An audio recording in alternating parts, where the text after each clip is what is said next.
This is a journey into sound.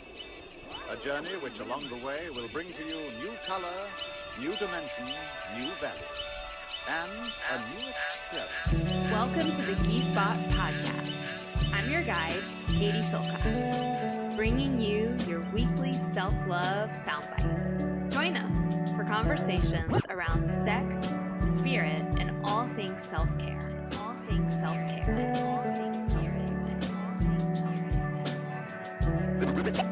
This is a journey into sound. You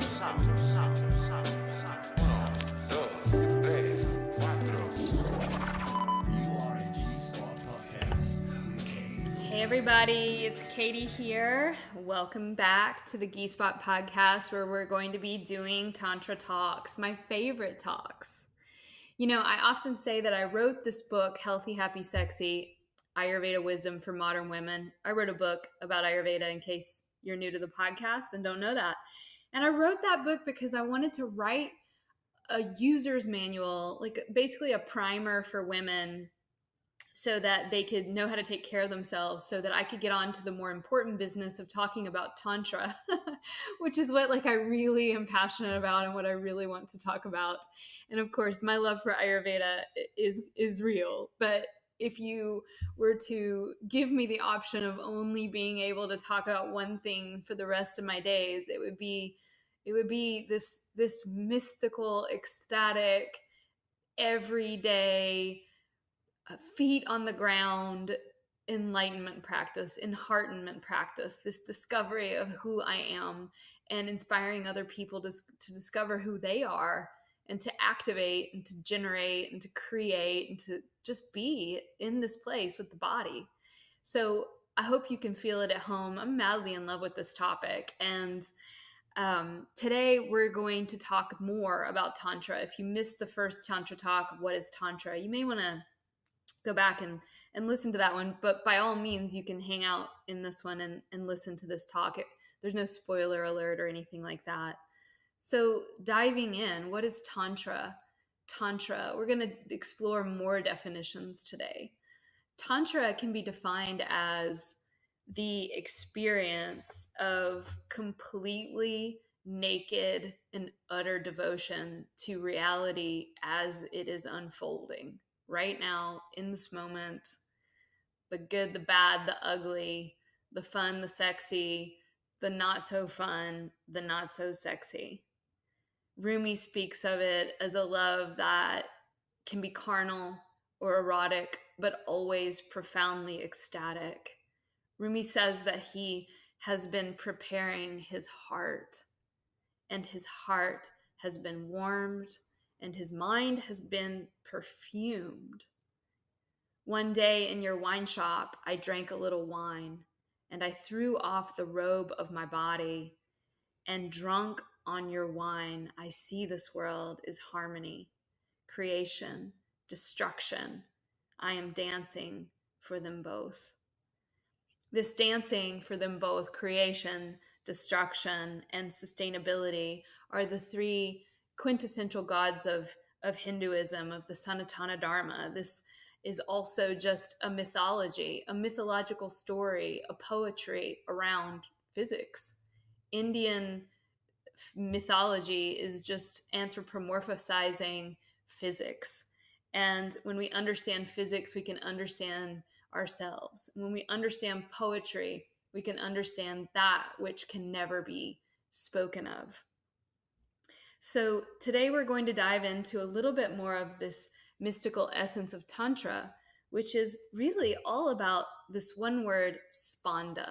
Spanda is a Sanskrit word that means a pulsation or a throbbing or a longing. And you guys have been in love. You know what it feels like. You may not have been in love, but you know what it feels like to want something really badly. And that wanting really badly, we call kama. Kama is desire. And the ancient Vedas actually speak of this god, Kama. And they speak of Kama with a high amount of reverence, that Kama is constantly dictating what happens in this world. Even the desire to be free of desire is a desire. Even Buddha's desire to be enlightened had to come from a desire. And so, as we spoke of in the first Tantra talk, desire is, if we're to be wise on this planet, never to be denied and only to be understood. Atma Vidya, the science of the soul, says that if you're going to live a fruitful, harmonious life, one must understand what is at the root of the root of the root of my longing. What do I really want when I'm swiping left and right on Bumble, when I'm eating a hamburger, or when I'm smoking a cigarette, or drinking that third glass of wine, or going for a job that I think I should take, or buying something else on Amazon.com? What is underneath the desire? Sometimes I look over at my library of books, and I'm a bibliophile. I do have a problem. I'm not joking around. I have an addiction to books, and maybe it's one of the better addictions to have, but I look over at that wall of books. I can see it from here. And I think, what a testament to how much I want to be free from my suffering. What a testament for how deeply I long to understand, to know my purpose, to know the meaning of this diamond opportunity called life. What happens when I click on Amazon.com and I buy that next book? What is underneath that click? And then what's underneath it is my longing to know God.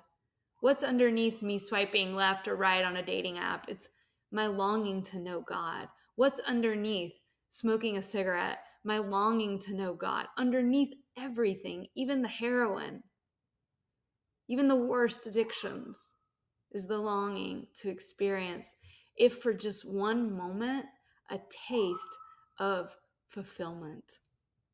You know exactly what I'm talking about. That first drag on a cigarette in the morning, that's a bliss moment. Everyone's going to think I'm smoking cigarettes every morning, but I'm not. But I used to, and it's pretty yummy. That first taste, that pulsation, that throbbing that longs to know who she is said to be the beginning of creation. That in the beginning, there was just this Shiva force. There was this force that was one with all things, as we've talked about in other podcasts. But he decided, or he felt lonely. And in that longing came all of creation, Shakti, this powerful force of dynamicism, of light, of sound, of sex, of space, of time. What the hell does that have to do with you and me? Take a moment to think about what you really want. What is at the root of my longing? We all want. We all desire. The problem happens when our desires get clouded by past experiences, old pictures and stories stored in this temple of the body that confuse us and take us astray and lead us towards desires that we know may not be helpful or healthy for us in the long term. Why is it that, as Shankaracharya, this great tantric sage of old, why is it that he said, sometimes I know what I should do and I don't do it? And sometimes I know what I should do and I do it. And sometimes I know what I should do and I don't do it. What is behind that if we know better? And I used to work with people one-on-one a lot more than I do now, but I have met with so many people one-on-one in the context of Ayurveda and Tantra, and what I'm continually, and now I'm not even surprised at it, but is that everybody knows what's wrong with them and everybody knows what they need, right? It's just helping people get clear, helping people get clear. So in the context of you, there is something in me that brought me into life, and that something wanted to experience reality through me. through my eyes, through my senses. What is it that brought us into life from nothing? Spanda, this longing, this desire, is the thing that is moving me and you and everything, from every rock to every tree. It's moving us from nothingness to somethingness, from being to becoming. From the you of when you were a little baby, from the you of when you were a silly teenager, from you in your 20s to you in your 80s, there is something that is going to continually pulse you into becoming something else. It's like when you plant a seed of a great, beautiful oak tree. It looks like a tiny acorn, and you plant that little baby. It looks nothing like the tree. You plant it in the ground, and with the right conditions and the right love and the right nurturance and the right sunlight and the right water and all these things that we all need to grow, which is really just love, that acorn becomes this incredible oak.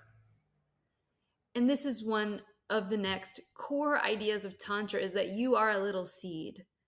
And you come into this life a seed, and you have inside of you this potentiality. And if that potentiality comes into full fulfillment, full fruition, you will be happy. And until that thing comes into full fruition, you will always be reaching your little branches towards the sky to grow more. And when we get the right things, this is why this podcast is so much about food and self-care and meditation and getting out of fight or flight states and moving into parasympathetic and right relationship and getting clear from old blocks. The reason that this podcast is about that is because the problem usually isn't what's there, it's what's extra. Yoga is very much a subtraction process. Spanda, this pulsation, is the thing that lifts you out of the dark night of your soul. It's that part of you that when you are laying on the couch or in your bed and you just think, I can't get up, I can't do it, I can't go back to the soul-sucking job, I can't go back to what one of my students called my cubicle farm. I can't keep going in this relationship. I have got to get out of this. I am so stuck. I can't do this anymore with my body. I've got to get rid of these 50 pounds or whatever it is that is your dark night of soul. Spanda is the thing that when you feel like you might be on the very bottom, reaches down and pulls you up and out of it. There's something that wants you to keep going. There's something that is constantly moving us. We all came from this pure potentiality, this darkness. And it was this blessing of divinity that blessed us with this one sacred life in order to experience the highest gift and the highest possibility of this life, and that is love. Y'all know it. I know it. It sounds cheesy. Real stuff usually is. This highest blessing, the highest gift of life is twofold. And that is to be able to see things clearly and to be able to be seen clearly. The highest love is to be able to give love and compassion and to be able to actually receive it in return. So this Spanda isn't just about you sitting around your house meditating on your navel and thinking about how much you love the world. It's active. It's active love. Durga is the Spanda force. Durga is this mythological goddess that, again, is just, these are just anthropomorphized versions of you and all your complexity and the universe and reality and all its complexity. And Durga is this fierce mother, this fierce goddess. She is the combined superpowers of all the gods. And she is the most luminous one of all. She rides this rad tiger. She's fierce. And the reason she's fierce is because her ferocity comes from her deep longing to love and to see her creatures and the creatures of this planet love one another. Durga sticks up for the ones that may not be able to stick up for themselves. She is the activation of love. She is the emanation of the thing that brought us into this world, this thing that thought it might be a good and big idea for you to exist. And so from the tantric perspective, this first Shakti, this pulsation, this desire to move from point A to point B is super important.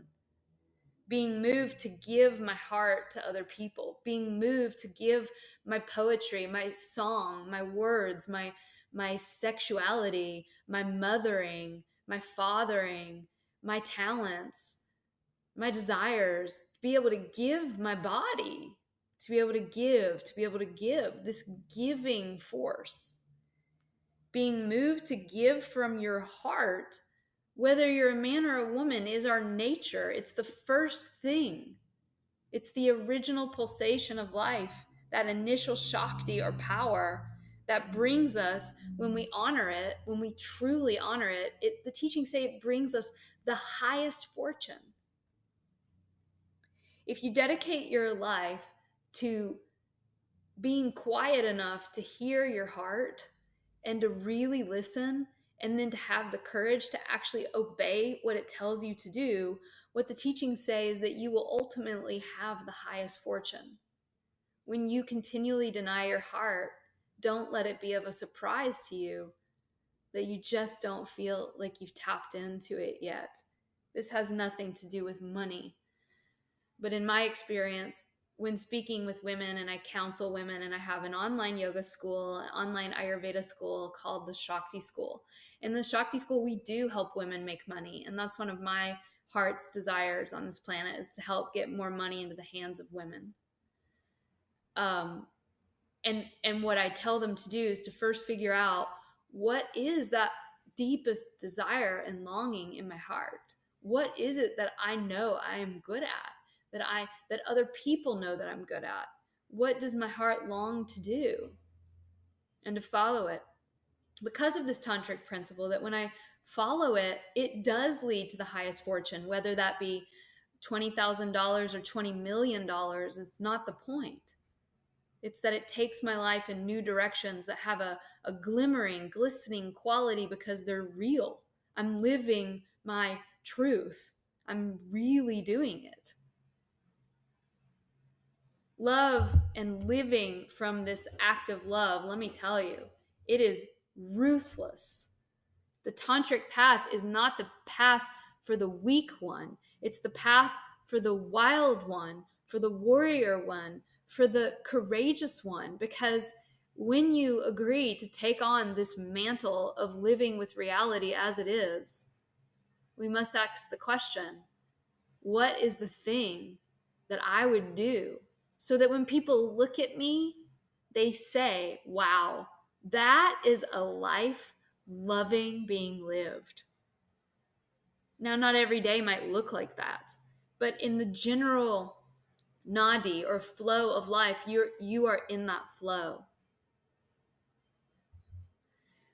Khalil Gibran is one of my favorite mystical love poets, and he says this of this love path, of this path of surrender.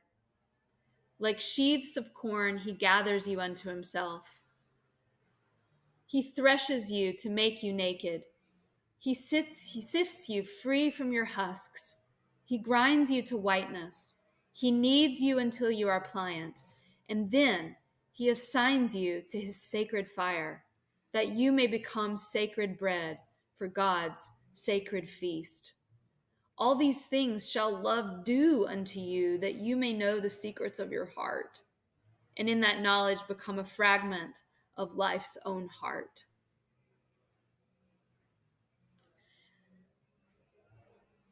This path of love isn't easy. This path of love requires us that we ask a ruthless question to ourselves.